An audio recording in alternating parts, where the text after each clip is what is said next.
Puji nama Tuhan. Salam. Salam. Ya, kita bersyukur kepada Tuhan untuk pagi yang indah ini. Kita diperkenankan Tuhan untuk mendengarkan kebenaran firman Tuhan.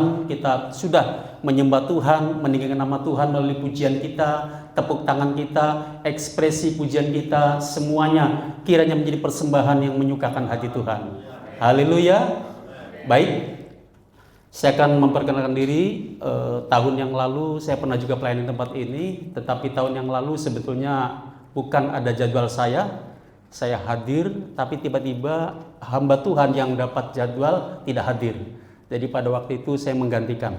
Baik, nama saya Noah Atakrit, Magister Teologi. Saya sebagai gembala jemaat di Gereja Isa Al-Masih Tanjung Medan, Tambuse Utara, Rokan Hulu, Riau. Baik Bapak Ibu Saudara terkasih dalam Tuhan, pada kesempatan yang indah ini saya mengajak kita membuka dalam Alkitab kita, di dalam kitab Keluaran pasal yang ke-8 ayat yang pertama. Inilah yang menjadi pembacaan kita.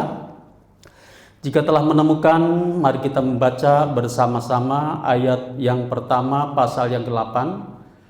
Kitab Keluaran pasal 8 ayat pertama, kita membaca bersama-sama 1, 2, 3. Berfirmanlah Tuhan kepada Musa, pergilah menghadap Fir'aun dan katakan kepadanya, beginilah firman Tuhan, biarkanlah umatku pergi supaya mereka beribadah kepadaku.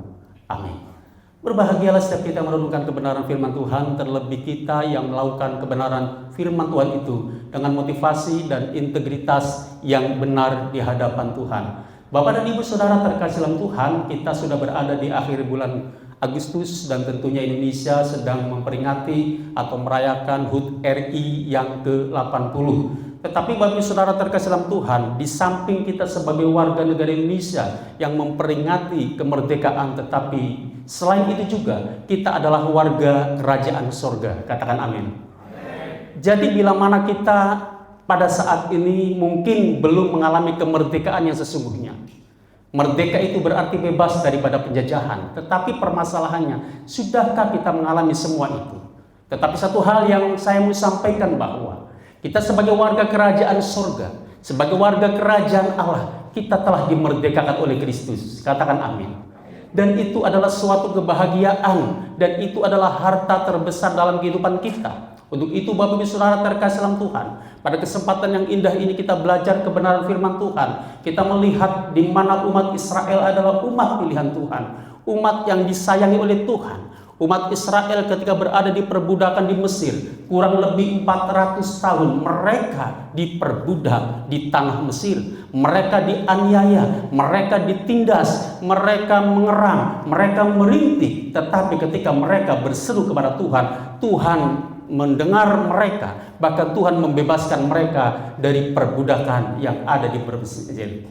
Puji Tuhan, itu adalah suatu anugerah kasih karunia Tuhan, di mana karena Tuhan mencintai umatnya sebagaimana yang sudah dijanjikan kepada Abraham, kepada Ishak. Allah Abraham, Allah Israel, Allah yang mencintai umatnya, Allah yang mengasihi umatnya. Jadi Bapak Saudara terkasih dalam Tuhan, Tuhan mendengar ketika mereka dalam perbudakan, ketika mereka menderita, Tuhan mendengarkan. Selanjutnya kita melihat sebagaimana kisah di dalam perjalanannya. Kita lanjutkan, next slide selanjutnya, boleh dilanjutkan. Allah mendengar mereka, di mana mereka mengerang lalu mengingat kepada perjanjiannya dengan Abraham, Ishak, dan Yakub. Maka Allah melihat orang Israel itu dan Allah memperhatikan mereka. Sungguh luar biasa. Allah memperhatikan mereka. Allah melihat kesengsaraan mereka. Jadi itu adalah bukti bahwa Allah menyertai umat Israel, Allah yang mencintai umat Israel. Lalu kemudian kalau kita melihat dalam Keluaran pasal 3 ayat 7-9, di situ dikatakan, dan Allah berfirman, aku telah memperhatikan dengan sungguh kesengsaraan umatku di tanah Mesir, dan aku telah mendengar seruan mereka yang diserahkan, yang di apa itu? Ya, coba perhatikan di situ, saya kurang jelas. Yang disebabkan oleh pengarah-pengarah mereka, aku mengetahui penderitaan mereka, sebab itu aku telah turun untuk melepaskan mereka dari tangan orang Mesir dan menuntun mereka keluar dari negeri itu.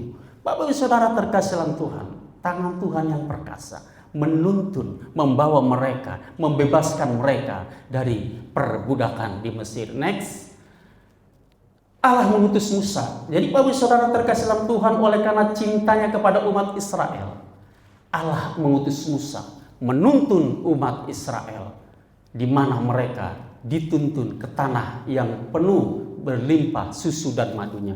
Artinya tanah yang dijanjikan oleh Tuhan, tanah yang begitu baik untuk apa? Untuk masa depan, untuk kehidupan umat-umat yang dikasihinya. Jadi ini adalah bukti bahwa Tuhan membebaskan, Tuhan memerdekakan umatnya. Lalu Bapak Saudara terkasih dalam Tuhan, bagaimana dalam kehidupan kita sebagai umat perjanjian Allah, kita sebagai orang yang hidup dalam perjanjian yang baru, kita membuka dalam Alkitab kita dalam 1 Petrus pasal yang kedua ayat 16. Di sini dikatakan bahwa kita diperintahkan oleh Tuhan hiduplah sebagai orang yang merdeka dan bukan seperti mereka yang menyalahgunakan kemerdekaan itu untuk menyelubungi kejahatan-kejahatan mereka, tetapi hiduplah sebagai hamba Allah. Di dalam perjanjian lama kita diperintahkan, karena kita sudah dimerdekakan, kita sudah dimenangkan dari kuasa belenggu dosa, kita sudah dibebaskan dari kutuk maut. Maka dari itu, ketika kita dibebaskan, ketika kita dimerdekakan, kita harus menjadi hamba-hamba Allah. Kita harus menjadi abdi-abdi Allah, bukan lagi hamba dosa. Sebagaimana umat Israel dimerdekakan, dibebaskan dari perbudakan, kita sebagai orang-orang yang percaya, orang yang hidup dalam Kristus, kita dimerdekakan daripada belenggu dosa dan kuasa maut. Jadi untuk itu, Bapak Ibu Saudara terkasih dalam Tuhan, kita sebagai orang yang percaya, kita dimerdekakan, bukan berarti kita bebas untuk hidup dalam dosa. Bukan kita hidup bebas semau kita, tetapi hiduplah semaunya Tuhan. Apa yang menjadi kehendak Tuhan, apa yang Tuhan inginkan dalam kehidupan kita, itulah yang harus kita kerjakan. Kita dimerdekakan, kita dibebaskan dari dosa, dan kita dijadikan menjadi hamba-hamba Allah. Katakan amin. Sebagai hamba Allah, apa yang harus kita lakukan? Sebagai hamba Allah kita harus berbakti, kita harus beribadah kepada Tuhan. Sebagaimana umat Israel sebelum keluar dari perbudakan, Tuhan mengutus Musa, dan Musa harus berkata kepada Firaun, biarlah umatku pergi supaya beribadah kepada Allah. Jadi umat Israel dibebaskan dari perbudakan tujuannya untuk beribadah kepada Allah. Dan begitu juga kita sudah dibebaskan dari kuasa dosa, tujuannya adalah supaya kita berbakti, beribadah kepada Allah. Katakan amin. Jadi itulah yang sangat penting dalam kehidupan kita. Kita bukan hanya dibebaskan, kita bukan hanya dimerdekakan, tetapi kita harus menjadi hamba Allah dan untuk beribadah. Ibadah itu adalah sesuatu yang sangat penting. Ibadah itu adalah tujuan hidup kita. Ibadah itu adalah sesuatu yang Tuhan inginkan dalam kehidupan kita. Bapak Saudara terkasih dalam Tuhan, mengapa orang Kristen harus beribadah? Mengapa orang percaya harus beribadah? Pada hari ini saya mau sampaikan ada 4 hal yang menjadi dasar kebenaran firman Tuhan, yang dimana kita harus beribadah kepada Tuhan. Yang pertama, mengapa orang Kristen harus beribadah? Yang pertama, dimana kita melakukan atau menuruti perintah Tuhan. Sama-sama katakan perintah Tuhan. Jadi kalau kita beribadah, itu bukan oleh karena perintah pendeta, bukan oleh karena perintah orang tua, bukan oleh karena perintah teman, apalagi hanya sekedar ikut-ikutan dengan teman atau dengan rekan kita. Tetapi beribadah itu adalah suatu perintah Tuhan. Dalam Alkitab Ibrani 10 ayat 25, janganlah kita menjauhkan diri dari pertemuan-pertemuan ibadah kita.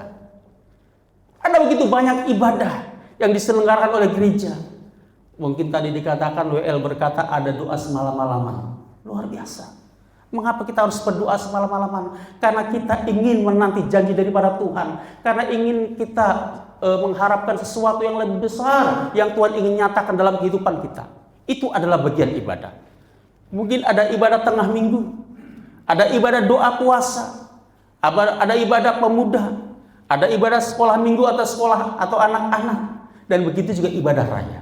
Itu adalah ibadah-ibadah yang harus dilakukan oleh orang-orang percaya. Jadi janganlah kita menjauhkan diri dari pertemuan ibadah. Ibadah itu sangat penting bagi kita. Jadi ibadah itu adalah perintah Tuhan. Lalu kemudian dalam Mazmur 95 ayat yang ke-6 dikatakan, masuklah, marilah kita sujud menyembah, berlutut di hadapan Tuhan yang menjadikan kita. Masuklah, berlututlah, menyembah Tuhan, karena Tuhanlah Sang Khalik, Tuhanlah yang menciptakan kita. Jadi ini adalah suatu keinginan Tuhan, agar kita menyembah Tuhan, kita beribadah kepada Tuhan. Jadi bagi saudara terkasih dalam Tuhan, ibadah itu bukan sekedar karena kewajiban, tetapi karena beberapa alasan teologis, spiritual, dan relasional yang sangat mendalam dengan Tuhan. Di dalam ibadah kita memiliki hubungan yang erat dengan Tuhan. Di dalam roh kita menyatu dengan Tuhan. Jadi melalui ibadah ini, ada di mana hati kita, bahkan roh kita menyatu dengan roh Allah. Dan disitulah pentingnya ibadah. Dan Tuhan menginginkan kita agar selalu beribadah. Jadi ibadah itu merupakan bentuk ketaatan kepada Tuhan. Katakan amin. Itu yang pertama. Lalu kemudian mengapa kita sebagai orang Kristen, orang percaya kita harus beribadah?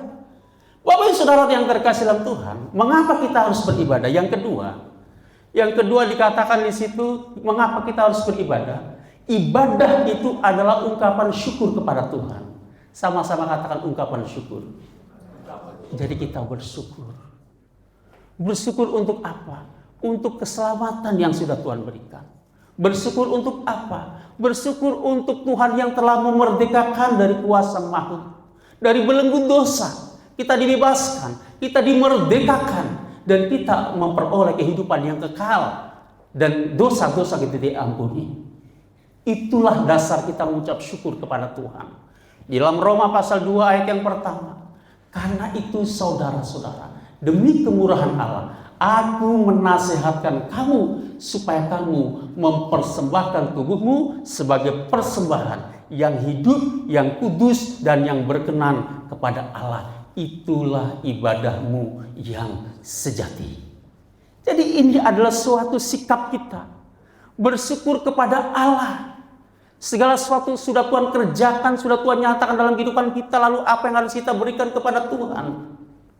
Yang harus kita berikan kepada Tuhan adalah ungkapan syukur kita. Kita persembahkan hidup kita sebagai persembahan yang hidup, yang kudus, dan berkenan kepada Allah. Berarti kita beribadah kepada Allah. Memberikan hidup kita, hati kita, pikiran kita, tenaga kita, bahkan mungkin harta kita sebagai persembahan yang menyenangkan hati Tuhan, sebagai persembahan yang menyukakan hati Tuhan.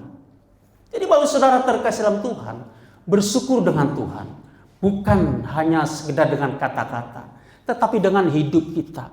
Hidup kita ini bukan persembahan korban bakaran, tetapi korban yang hidup kita. Mulai dari ujung kepala sampai ujung kaki. Inilah yang harus kita persembahkan kepada Tuhan.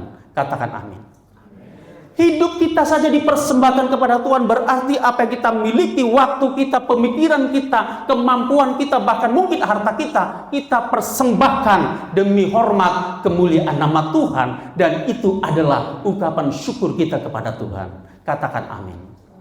Jadi luar biasa Bapak Ibu Saudara terkasih dalam Tuhan. Saya bersyukur, saya bersuka cita. Ya, pada hari ini saya ada kesempatan melayani tempat ini. Bapak Ibu sungguh luar biasa. Saya lihat wajah-wajah yang dimana tulus, wajah-wajah yang penuh dengan sukacita, beribadah dengan senang hati. Ya, walaupun Pak Gembala tidak ada di tempat ini, tetapi Bapak Ibu tetap memandang Tuhan Yesus sebagai Gembala Agung. Amin. Luar biasa, saya kagum. Walaupun tidak ada gembala, Bapak Ibu semangat.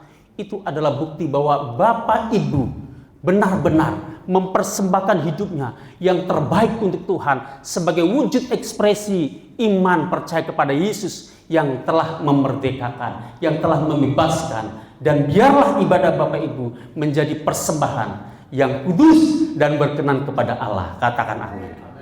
Itu yang kedua. Kemudian yang ketiga Bapak Ibu Saudara terkasih dalam Tuhan, mengapa kita sebagai orang Kristen harus beribadah? Yang ketiga, kita beribadah itu kita berarti menjalin hubungan pribadi dengan Tuhan. Sama-sama katakan menjalin hubungan pribadi. Seberapa erat hubungan kita dengan Tuhan, seberapa dekat kita dengan Tuhan, itu diukur daripada ibadah kita, bahkan kehidupan kita. Jadi kalau saudara terkasih dalam Tuhan, menjalin hubungan pribadi berarti ada kedekatan, ada hubungan yang sangat erat. Nah, jadi bagi saudara, ibadah itu adalah momen untuk bersekutu dengan Tuhan, mendengarkan firman Tuhan, berbicara kepada Tuhan melalui doa, dan begitu juga merasakan hadiratnya. Allah adalah roh. Oleh sebab itu sembahlah Allah di dalam roh dan kebenaran. Kita menyembah Allah. Kita bersekutu dengan Allah. Kita mendengarkan firman Tuhan. Ya. Saat mendengarkan firman Tuhan kita merenungkan. Ya, bukan ketika kita dengar firman Tuhan sementara tangan memegang HP, balasin WA gitu ya. Mungkin ya kita posting sesuatu. Nah, itu adalah sesuatu yang dimana kita tidak sungguh-sungguh dalam Tuhan. Untuk itu, di dalam ibadah kita memberikan hati kita, pusatan hati kita adalah hadirat Allah. Kita mendengarkan firman Tuhan, kita mendengarkan apa yang Tuhan inginkan, Tuhan katakan kepada kita. Dan begitu juga di dalam ibadah ini, kita bisa menyampaikan sesuatu, kita bisa berkomunikasi dengan Tuhan. Melalui apa? Melalui doa-doa kita. Saya tadi senang sekali, kayaknya selama saya pelayanan itu kan baru di tempat ini. Sebelum ibadah lalu berlutut gitu ya, saya luar biasa, saya apresiasi. Saya merasakan hadirat Tuhan, ini saya harus belajar dari gereja ini. Kami biasanya kalau mau ibadah, ada tempat doanya di sana, ada yang terlambat doa, ada yang belum datang, lalu kemudian setelah ibadah langsung, ya tidak doa tetapi langsung pelayanan. Tetapi di sini luar biasa. Nah, jadi dalam ibadah kita menjalin hubungan pribadi dengan Tuhan. Kita merasakan hadirat Tuhan. Di gereja inilah kita ada kesempatan untuk apa? Untuk mendengar suara Tuhan. Untuk memusatkan hati kita dengan Tuhan. Jadi di tempat ibadah ini, di gereja ini, kita bisa menyatu. Kita bisa menjalin hubungan secara pribadi dengan Tuhan. Bapak Ibu Saudara terkasih dalam Tuhan. Tuhan ada di mana-mana.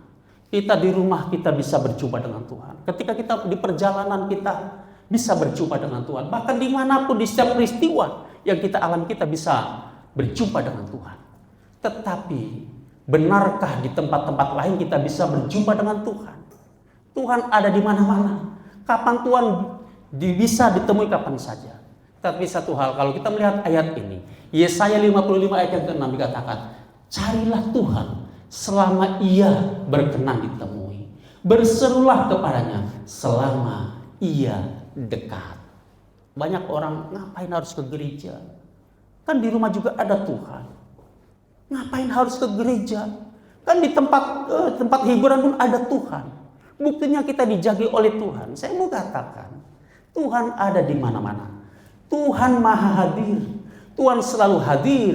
Tetapi Tuhan menyatakan kehadirannya. Tuhan menyatakan kuasanya. Tuhan menyatakan hadiratnya itu di tempat di mana Tuhan menentukannya. Di tempat yang diinginkan oleh Tuhan. Jadi bukan hanya di tempat yang lain, tetapi Tuhan juga menginginkan tempat yang khusus. Maka dari itu carilah Tuhan selama ia berkenan ditemui. Artinya apa? Ada saat-saatnya Tuhan tidak berkenan untuk kita temui. Yang membuat tidak berkenan itu adalah diri kita. Di dalam gereja kita fokus, kita konsentrasi. Tetapi di tempat lain apakah kita bisa fokus atau konsentrasi? Nah, maka dari itu di gereja inilah, di tempat ibadah inilah, kita bisa menemui Tuhan. Kita berseru kepada Tuhan. Kita menyembah Tuhan. Kita menangis di hadapan Tuhan. Cuma kalau kita menangis di depan di jalan, Tuhan gitu kan. Apakah kita akan fokus? Sementara kita Tuhan di pinggir jalan, orang lain ketawa. Kenapa orang ini? Kita tidak akan konsentrasi. Tetapi di rumah Tuhan, di dalam gereja inilah tempat yang baik, tempat yang kondusif untuk apa? Untuk merasakan hadirat Tuhan. untuk berdoa kepada Tuhan, untuk menyampaikan keluhan-keluhan yang tidak kita bisa sampaikan. Dan Roh Kudus akan berkata-kata untuk kita. Roh Kudus akan menyampaikan sesuatu yang menjadi keluhan-keluhan kita di mana? Di tempat yang dikenan oleh Tuhan. Di tempat inilah, di gereja inilah, sampaikan sesuatu. Mungkin masalah sakit penyakit kita, masalah pergumulan ekonomi kita, masalah situasi bangsa yang saat ini sedang tidak baik-baik saja, kita berdoa. Saat inilah, di tempat inilah, kita sampaikan sesuatu, mungkin pergumulan kita, anak-anak kita, masa depan mereka. Ya. Mungkin yang selama ini masih bergumul dalam kesehatannya, berserulah kepada Tuhan. Saya juga kalau mau sampaikan, sampai hari ini saya masih menjalani cuci darah. Jadi sudah 1 tahun 8 bulan, saya masih tetap menjalani itu seminggu 2 kali, setiap hari Selasa dan hari Jumat. Tetapi setiap hari Minggu saya tetap pelayanan. Saya tetap kuat, saya tetap semangat. Karena apa? Karena di dalam hadirat Tuhan ada kekuatan, ada semangat yang baru. Dan Tuhan memulihkan, Tuhan menyegarkan. Nah, jadi apapun permasalahan kita, carilah Tuhan. Berserulah kepada Tuhan selama Tuhan bisa ditemui. Katakan amin. Amin. Ya, ayo mencari Tuhan. Ada permasalahan, cari Tuhan. Ada sesuatu yang begitu berat. Orang lain berkata itu mustahil kamu sanggup. Mustahil kamu mampu. Tetapi di hadapan Tuhan tidak ada yang mustahil. Katakan amin. Jadi untuk itu beribadah. Itu adalah suatu sikap kita. Kita menjalin hubungan pribadi dengan Tuhan. Itu yang ketiga. Lalu kemudian yang keempat, Bapak Ibu Saudara terkasih dalam Tuhan. Mengapa kita harus beribadah? Yang keempat, ibadah itu di mana sebagai sikap kita bersatu sebagaimana kita tubuh Kristus. Sama-sama kita katakan tubuh Kristus. Yang namanya tubuh itu ada berbagai macam anggota, memiliki peran yang berbeda, memiliki fungsi yang berbeda, tetapi satu. Mulai dari kepala, di atas kepala ada mata, di dalam kepala juga ada telinga untuk mendengar, ada mulut untuk berbicara dan untuk merasakan, itu di bagian kepala. Lalu kemudian di badan ada tangan. Tangan juga akan melakukan fungsinya. Sampai ke bawah, sampai kaki, itu juga berguna, berfungsi untuk berjalan dan untuk melangkah. Itu adalah tubuh. Begitu juga sebagai orang Kristen. Kita tidak bisa berjalan sendiri-sendiri. Tetapi kita harus bersatu sebagaimana kita tubuh Kristus. Dalam 1 Korintus pasal 12 ayat ke-27, kamu semua adalah tubuh Kristus dan kamu masing-masing adalah anggotanya. Sama-sama katakan kita adalah tubuh Kristus. Coba tepuk sebelahnya, kamu adalah tubuh Kristus. Gantian, kamu juga tubuh Kristus. Ya, kita ini tubuh Kristus. Jadi kalau yang namanya tubuh itu harus menyatu. Tidak boleh berpisah-pisah. Contoh misalnya, Panapitupulu punya tangan. Aduh, kalau bisa tanganku ditinggal ini, kita lepas dulu. Bisa begitu kira-kira? Tidak bisa. Masa tangannya dilepas lalu ditaruh? Nggak usah ikut kau tangan. Tidak bergunanya kami. Kami hanya mau ngobrol-ngobrol di sana, mau ngomong-ngomong. Nggak perlu tangan. Oh, nggak bisa.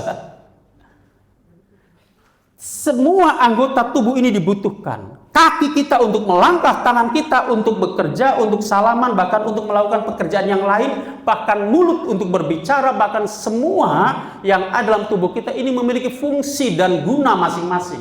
Jadi untuk itu harus menyatu, bahkan hal yang terkecil pun memiliki fungsi dan gunanya. Amin. Bapak Ibu Saudara terkasih dalam Tuhan, kita semua memiliki anggota tubuh. Tetapi ada satu anggota tubuh yang dimana anggota tubuh itu tidak pernah dianggap. Anggota tubuh itu tidak pernah memiliki sesuatu yang dimana bisa dihormati. Bahkan orang tidak pernah menyebut itu apa namanya. Bapak Ibu, namanya anggota tubuh itu semuanya berfungsi. Saya mau tanya kepada Bapak dan Ibu. Saya mau tanya, ini apa namanya? Hidung. Ini apa namanya? Udah, ini? Ya, bisa dikatakan bibir. Ini adalah mulut. Lalu yang berikutnya saya mau tanya, ini apa namanya Bapak Ibu? Ayo ini, pegang ini, 1, 2, 3 pegang. Itu apa namanya? Ayo. Apa namanya? Saluran. Saluran apa? Ayo, apa itu namanya? Saluran bernapas di dalam hidung sini. Nah, gitu kan? Ini kita sebut ini mulut atau lidah. Lalu ini namanya hidung. Ini yang bolong ini namanya lubang hidung, betul? Lalu yang ini apa namanya nih? Coba pegang ini, apa namanya nih? Enggak, kumis di sebelahnya. Ayo, apa kira-kira? Paret bibir, berarti habis dibeko jadi paret gitu ya. Apa ini? Paret bibir. Jadi ternyata bibir punya paret, padahal bibirnya di sini, paret kok di atas gitu ya. Ayo, silakan. Apa bahasa Tionghoanya saya nggak tahu. Apa ini, Bu? Ayo, apa? Hong apa? Apa? Bildrum. Bahasa Indonesianya apa kira-kira? Apa? Lalu kalau bahasa Batak apa kira-kira? Pandai itu belum? Muncung. Enggak, masa muncung. Kasar kali, Pak. Saya mau sampaikan, ada satu anggota tubuh yang dimana memiliki peranan yang sangat penting. Bapak Ibu kalau tidak memiliki ini maka tidak indah. Betul? Maaf. Ini mohon maaf. Ada orang sehat badannya, ya, lalu punya hidung, punya mata, tetapi ininya bermasalah. Maaf ya, maaf. Dia ininya bermasalah. Lalu kemudian dia mau beli roti. Karena ininya bermasalah, Pak, beli noni katanya kan gitu. Pak, beli noni. Apa noni ini? Padahal maksudnya mau bilang roti, tetapi karena ininya bermasalah, maka dari perkataannya pun tidak jelas. Itu yang pertama. Lalu yang kedua, ketika ininya bermasalah maka tidak cantik lagi. Betul? Jadi maksudnya hal yang sangat kecil yang mungkin orang tidak pernah menyebut apa itu namanya, tidak terkenal namanya, tetapi itu memiliki peranan yang penting. Amin. Ini ya, mungkin Mbak Naomi tadi ya, yang WL tadi ya, dia cantik, tapi kalau ininya bermasalah, kira-kira tetap cantik enggak? Ayo, ininya bermasalah loh misalnya. Ya, ini menentukan face kita menjadi manis. Oleh karena ini, kalau tidak ada ini, itu tidak kelihatan manis, tidak kelihatan indah, tidak kelihatan cantik. Walaupun ini tidak pernah disebut apa namanya. Ini adalah bagian daripada tubuh kita, bagian daripada anggota tubuh kita. Begitu juga kita di dalam gereja. Walaupun kita tidak punya jabatan tertentu, nama kita tidak pernah disebut-sebut, nama kita tidak dihormati, nama kita ya entah sebagai apa begitu. Tetapi selama kita sebagai anggota tubuh Kristus, maka kita semuanya berharga di mata Tuhan. Katakan amin. Jadi itulah pentingnya kita beribadah, kita bersekutu, kita bisa berdoa dalam Tuhan. Kita berdoa secara pribadi dengan Tuhan. Kita membangun mesbah keluarga dengan Tuhan. Tetapi kita juga perlu yang namanya beribadah, bersekutu, bertemu bersama dengan tubuh Kristus yang lain, yaitu melalui ibadah kita. Kamu semua adalah tubuh Kristus, dan kamu masing-masing adalah anggotanya. Jadi Bapak Saudara terkasih dalam Tuhan, ibadah bersama mencerminkan kesatuan umat Kristen sebagai satu tubuh Kristus. Katakan amin. Ya, kita akan menjadi kesaksian. Hari Minggu kita ada di gereja. Tapi kalau seandainya hari Minggu ada di mall, orang lain berkata, ini kan orang Kristen. Kapan ya ibadahnya? Katanya kalau orang Kristen ibadahnya hari Minggu. Kok hari Minggu ada di mall misalnya kan? Orang akan bertanya-tanya. Nah, tetapi ketika hari Minggu sebagai hari Sabat Tuhan, hari yang dikhususkan untuk Tuhan, hari untuk beribadah kepada Tuhan, kita harus menyatu. Nah, sebagaimana tubuh kita harus ada dalam satu kesatuan tubuh ini. Jadi Bapak Saudara terkasih dalam Tuhan, di dalam tubuh ini adalah suatu banyak hal yang mungkin tidak nampak. Ya, saya juga mau sampaikan sampai hari ini saya dinyatakan gagal ginjal gitu ya. Saya nggak tahu sampai kapan cuci darah ini. Saya sampai sempat berpikir saya harus punya rumah di Pekanbaru gitu kan. Karena saya menjalani ini. Setiap Sabtu saya pulang. Dan hari Senin saya kembali ke Pekanbaru. Orang berkata, Pak Noah itu sehat. Pak Noah itu kemana-mana, bahkan saya tadi naik motor gitu ya. Saya kadang ke Tambuse Utara itu kurang lebih 7 jam, saya nyetir sendiri kadang, bawa mobil sendiri. Ya saya kuat, saya sehat gitu ya. Orang tidak tahu, tidak menyangka kalau saya ini bermasalah. Ya, karena memang tidak nampak. Ginjal itu adalah bagian organ tubuh yang ada di dalam, yang tidak nampak. Demikian juga dalam kehidupan kita. Walaupun kita tidak nampak apa tugas kita, apa jabatan kita, tetapi semua kita berguna di dalam tubuh Kristus. Kita akan dibutuhkan, kita akan digunakan, dan kita sangat berguna di hadapan Tuhan. Katakan amin.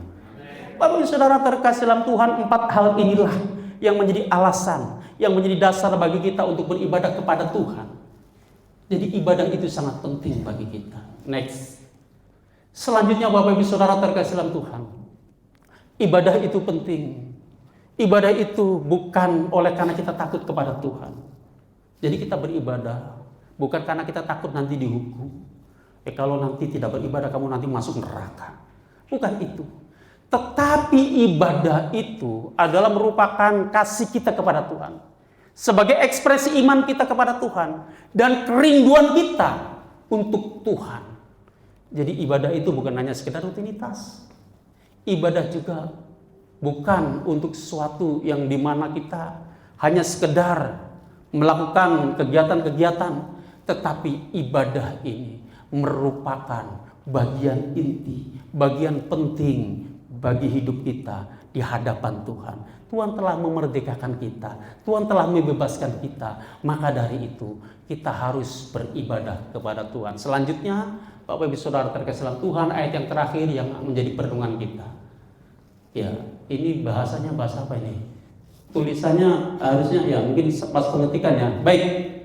Di dalam 1 Timotius pasal 4 ayat yang 8 demikian firman Tuhan, latihan badani terbatas gunanya, tetapi ibadah itu berguna dalam segala hal karena mengandung janji, baik untuk hidup ini maupun untuk hidup yang akan datang. Katakan amin.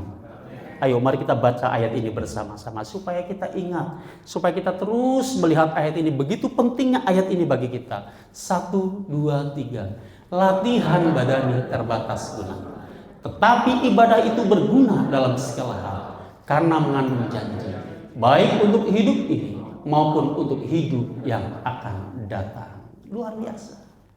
Ibadah itu sangat berguna. Latihan badani. Kita harus juga berolahraga Bapak Ibu. Kita harus fitness, kita harus jogging, kita harus lari, kita harus berolahraga, kita harus melakukan kegiatan. Mungkin di saat 17 Agustusan kita ikut perlombaan-perlombaan gitu ya. Itu sebagai kegiatan-kegiatan aktivitas badani kita. Itu boleh kita lakukan, bahkan olahraga itu penting. Ini saya mau kasih tahu ya. Umur saya baru 48 kemarin. 4 Agustus umur saya baru 48 tahun, tetapi saya sudah kena ginjal. Ginjal saya sudah bermasalah. Itu salah satu penyebabnya saya kurang gerak, kurang berolahraga. Kurang berolahraga, kebanyakan duduk mungkin. Lalu kurang air minum, kurang minum air putih. Lalu banyak hal saya juga sering begadang sehingga ginjal bermasalah. Satu hal banyak kegiatan-kegiatan yang saya lakukan. Ya, saya banyak membuka TPI atau gereja-gereja. Tahun lalu sudah saya sampaikan, ada kurang lebih 4 gereja yang saya buka. Di samping saya menggembalakan gereja, saya juga membuka pos PI. Saya melakukan banyak hal. Saya melakukan pekerjaan-pekerjaan Tuhan, bahkan kegiatan-kegiatan organisasi yang lain. Nah, itu yang saya kerjakan. Bahkan dalam kehidupan kita juga Bapak Ibu banyak sekali kegiatan-kegiatan. Bahkan olahraga dan lain sebagainya. Itu sangat penting, tetapi ada satu hal yang jauh lebih penting daripada itu. Yaitu apa? Ibadah. Sama-sama katakan ibadah. Nah, di sini dikatakan tetapi ibadah itu berguna dalam segala hal. Karena mengandung janji. Sama-sama kata mengandung janji. Ibadah itu mengandung janji. Janji untuk kapan? Janji yang Tuhan janjikan bukan hanya nanti, tetapi untuk saat ini juga. Nah, baik untuk hidup ini maupun untuk hidup yang akan datang. Amin. Jadi segala sesuatu permasalahan dalam kehidupan kita harus beribadah. Ketika kita mengalami sakit penyakit, kita tetap harus beribadah.